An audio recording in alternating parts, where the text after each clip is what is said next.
Welcome back as we continue honoring Black history. Joining us now is author and playwright Tracy Williams. How you doing today?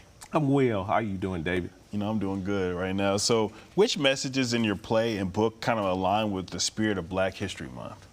So some of the messages that aligns with my play is about identity. We took a fictional university, which was a HBCU, and we had young men that were dealing with identity issues. And so the play, the themes that resonated was not only the generational sins, the sins of my father, individually, but also corporately. Yes, sir. And so what impact do you hope your stories will have on the African-American community and society at large? So I really hope that our plays have an impact of not only the history, of tying history to healing, but also to hope. Because when you think about those messages, Carter G. Woodson started Black History Month.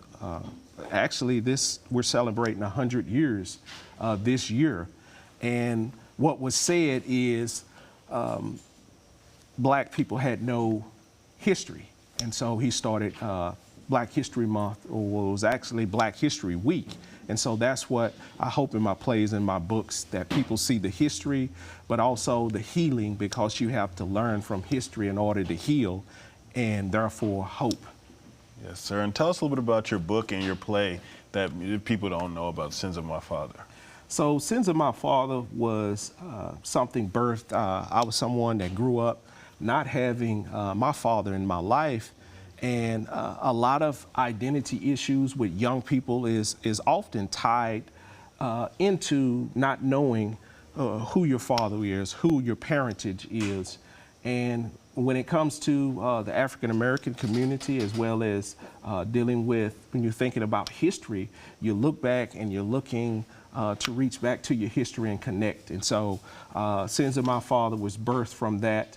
And the message, without giving the book away, is something that you know, you have to read or you have to experience to see how it ties to history, as well as how it brings hope.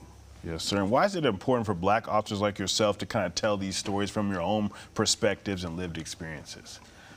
So thinking about that, I'll reference Carter G. Woodson again.